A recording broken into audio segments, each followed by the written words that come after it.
When you both stop contacting each other, most people think the story has ended. They believe silence means indifference, that distance means detachment, that whoever walked away first has already moved on. But that belief is shallow, because in reality, this is not the end of the story. This is where the real game begins. Silence is not empty. Silence is loud. Silence is a psychological battlefield where emotions don't die, they multiply. And in female psychology especially, silence does something powerful, something most people never see coming. At first, the silence feels like relief.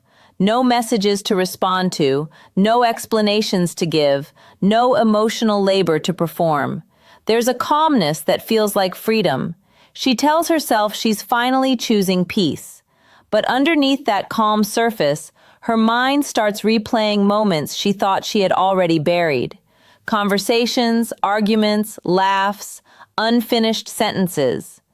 Silence removes distractions, and when distractions disappear, emotions get space to breathe. That's when the real processing begins. Women don't detach the moment contact stops. They process, they analyze, they revisit. She starts asking herself questions she avoided when communication was constant. Did I ask for too much? Did I ignore the signs? Why did it have to end like this? And the most dangerous question of all, what if I handled it differently? Silence turns memory into a loop, and every loop strengthens emotional attachment, not weakens it. When you're gone and no longer available, you're no longer predictable. And unpredictability creates curiosity. Curiosity creates emotional tension. Emotional tension creates attachment. This is why silence is not passive, it's active. It forces her to fill in the gaps with her own imagination. And the mind is far more powerful than any message you could ever send. At the same time, there's pride involved. She won't reach out easily, not because she doesn't care, but because caring too much feels like losing. Female psychology is deeply connected to self-respect. Reaching out after silence can feel like admitting weakness, like surrendering control. So instead, she waits. And waiting doesn't mean forgetting. Waiting means watching. Watching your social media, watching your absence, watching how life feels without you in it. This is where the emotional tug-of-war begins. One part of her wants closure, the other part wants validation. Closure means accepting it's over. Validation means proving it mattered. And silence keeps both doors open. As long as neither of you speaks, the story isn't officially finished. It's suspended, and suspended stories are the hardest to let go of. She starts comparing how she felt with you to how she feels now. Even if the relationship had flaws, familiarity has power. The human brain is wired to crave what's known, even when what's known wasn't perfect. So your absence becomes noticeable in the smallest things. A joke she would have shared with you, a moment she would have texted you about without thinking. Silence turns you into a missing piece, not a forgotten one. And here's what most people don't understand. When communication stops completely, emotions don't fade evenly on both sides. The one who was emotionally invested processes slower, deeper, and more intensely. If she loved deeply, silence doesn't erase that love. It forces it inward. Outward expression stops, but inner attachment often grows stronger before it ever weakens. This is also when idealization starts. The mind begins filtering memories, replaying the good moments louder than the bad ones. The arguments lose their sharpness, the affection becomes brighter. Silence removes conflict, and without conflict, the emotional highlights take center stage. Suddenly, you're not the person who disappointed her. You're the person who made her feel seen, wanted, understood at least once. But don't confuse this with desperation. Female psychology doesn't collapse into neediness. Instead, it becomes quiet intensity. She may appear fine, she may even look happier, but emotional processing doesn't need an audience. Just because she's not reaching out doesn't mean she's not feeling. Often, it means she's feeling too much. Meanwhile, something else is happening beneath the surface. Silence forces self-reflection. She starts looking at her own role, her own boundaries, her own patterns. And this is where the power dynamic shifts. If she realizes she gave more than she received, the silence strengthens her resolve. If she realizes she held back too much, the silence fills her with regret. Either way, you occupy mental space, and mental space is more valuable than attention. When both of you stop contacting each other, the ego steps in. Who will break first becomes an unspoken question. But for her, it's rarely about winning. It's about meaning. If she reaches out and gets nothing, it confirms her deepest fear that she cared more. So she protects herself by staying silent, even if that silence hurts. And here's the paradox. The longer the silence lasts, the heavier it becomes. What started as a pause becomes a statement. Every day without contact adds weight to the connection that once existed. Silence becomes symbolic. It represents pride, fear, longing, and unresolved emotion all at once. This is why breaking silence is so powerful and so risky. A single message can collapse weeks of emotional tension. It can bring relief, or it can bring pain. That's why she hesitates. Because once contact resumes, the fantasy ends, reality returns. And reality may not live up to what silence allowed her to imagine. But understand this clearly, silence does not mean you're erased. In female psychology, silence often means you're being evaluated in absence. Your value is being measured not by what you say, but by how you're missed. And missing someone is one of the strongest indicators of emotional attachment. Over time, one of two things happens. Either the silence transforms into acceptance, or it transforms into realization. Acceptance looks like emotional distance, clarity, and moving forward without resentment. Realization looks like longing, regret, and a desire to reconnect, but only if it feels safe, mutual, and meaningful. And this is where the real game truly reveals itself. The game is not about manipulation. It's not about who texts first. It's about who grows during the silence, because growth changes everything. If she grows and realizes she deserves more, silence becomes permanent. If she grows and realizes the connection was rare, silence becomes unbearable. Most people break silence too soon, before emotions have settled, before clarity has formed. They speak from loneliness instead of understanding. But silence, when allowed to do its work, exposes truth. It shows whether the bond was real or just convenient, whether the connection was deep or just familiar. So when you both stop contacting each other, don't assume nothing is happening. Assume everything is happening internally. Thoughts are colliding, feelings are reshaping, identity is being questioned, and the outcome depends not on who breaks silence first, but on who becomes stronger within it. Because in the end, silence doesn't punish the person who is missed, it reveals the person who mattered. And if one day the silence breaks, it won't be because of boredom or weakness, it will be because the emotional weight became impossible to ignore. And if it never breaks, that silence will still have done its job, transforming attachment into wisdom, longing into clarity, and absence into self-respect. So, remember this, when you both stop contacting each other, it's not the end of the story. It's the moment where truth begins to surface, emotions show their real strength, and the connection faces its final test.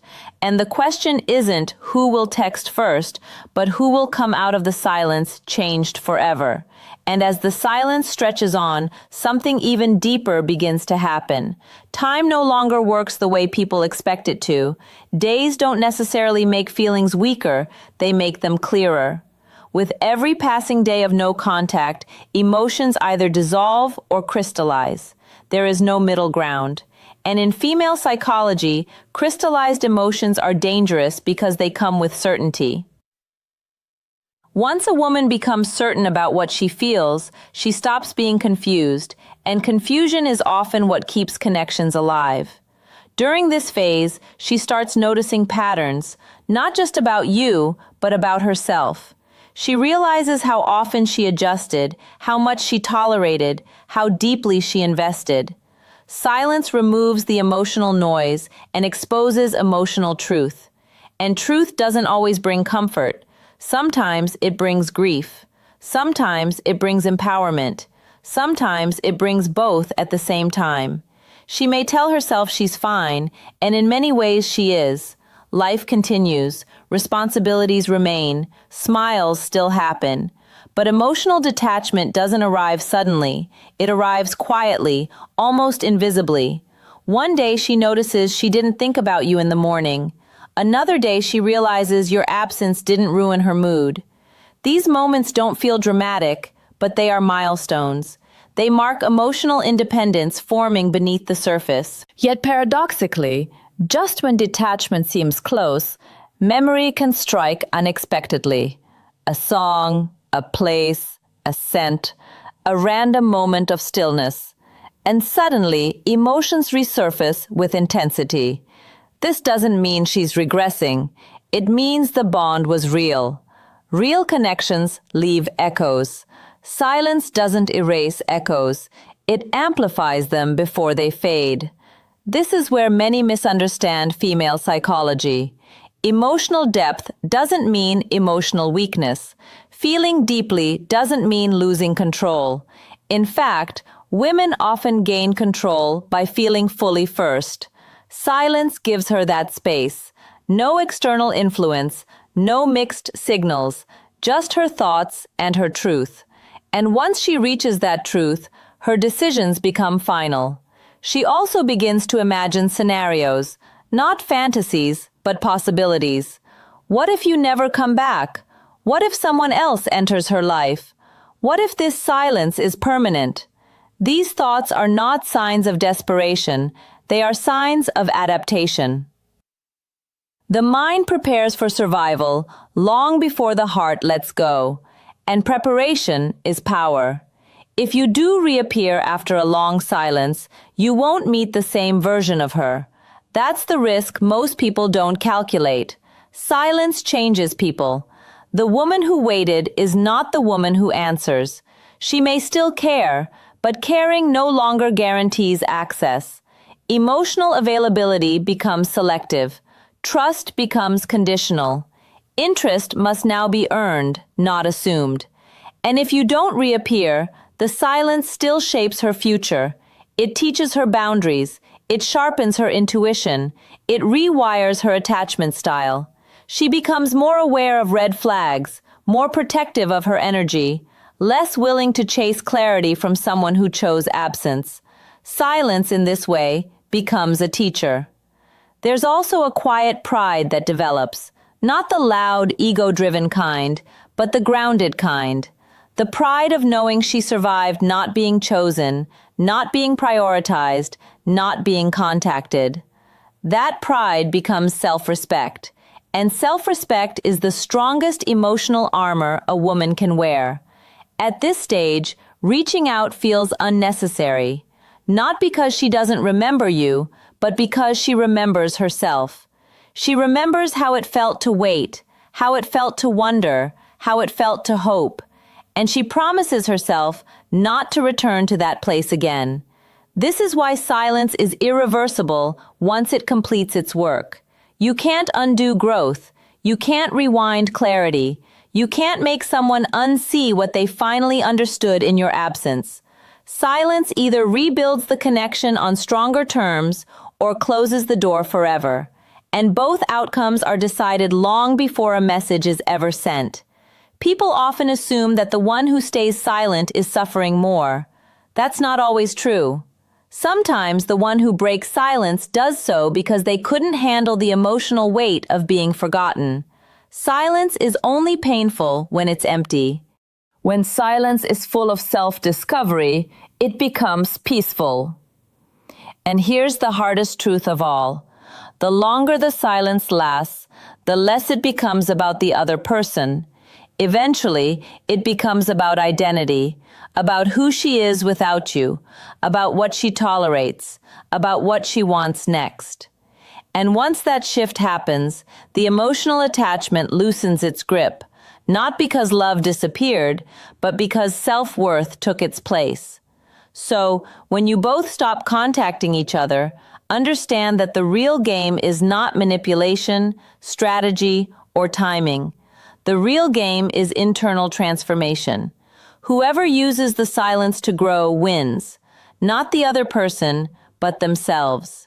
Because in the end, silence doesn't ask who will text first. Silence asks a far more powerful question: who will no longer need to? And once that question is answered, everything changes. Which makes you wonder, if silence can transform people this deeply, what happens the moment one message finally breaks it? As the silence deepens even further, it begins to lose its sharp edges. What once felt heavy now feels familiar. The heart adapts before the mind realizes it has. This is the quiet phase, where emotions stop screaming and start whispering. And whispers are dangerous because they feel calm, but they carry truth. In this phase, she is no longer fighting the silence or resisting it. She's living inside it, and that changes everything. She no longer checks her phone with the same urgency. The expectation fades. Hope no longer spikes with every notification. That doesn't mean you no longer matter. It means the attachment has stopped controlling her behavior. Emotional freedom begins the moment expectation dies, and expectation almost always dies in silence. At this point, memories become neutral. They no longer hurt, but they no longer pull either. She can think of you without feeling a rush of emotion. That emotional neutrality is the final stage of detachment. It's not anger, it's not sadness, it's peace. And peace is rarely loud. It's subtle, almost unnoticeable, until you realize it's permanent. She starts redirecting her energy, not as a distraction, but as a decision. New goals, new routines, new standards. The silence didn't empty her, it made room. And what she allows to fill that space now defines her future. This is why late returns often fail. You're no longer competing with another person, you're competing with her peace. If you were to reach out now, the dynamic would be unfamiliar. The power balance has shifted. She listens more than she speaks. She observes more than she reacts. Silence taught her restraint. It taught her that not everything deserves an emotional response. That alone makes her stronger than before. And here's the part few people accept. When silence lasts long enough, love doesn't always disappear. It transforms. It becomes appreciation without attachment, gratitude without longing, care without need. And that version of love doesn't chase, doesn't beg, doesn't wait. It simply exists, detached from outcome. This is why silence is such a powerful filter. It removes illusions. It reveals intentions. It shows who stays emotionally present without access, and who only cared when attention was available. Silence exposes emotional dependency in a way no argument ever could. Eventually, she stops asking why it ended and starts asking what she learned. That question marks emotional maturity. She understands that not every connection is meant to last forever, but every connection is meant to teach something. And once the lesson is learned, the attachment loosens naturally. There's no dramatic closure moment, no final message, no perfect goodbye. Closure arrives internally. It shows up as acceptance, as gratitude, as a quiet understanding that the chapter served its purpose. And when closure comes from within, external validation is no longer needed. This is why breaking silence after a long time often feels anticlimactic. The emotions you expect aren't there anymore. The intensity has already been processed alone. What remains is clarity, and clarity doesn't beg for reunions. It decides whether they're even necessary. So, when you both stop contacting each other, don't mistake silence for stagnation. It's movement without noise, growth without witnesses, transformation without announcement. The real game was never about who held out longer. It was about who evolved deeper. And when all is said and done, silence leaves you with one undeniable truth. If someone can lose access to you and you still become stronger, wiser, and more complete, then the silence didn't break you, it revealed you. And the final question isn't whether silence will end, but whether once it does, you'll even recognize the version of each other it left behind.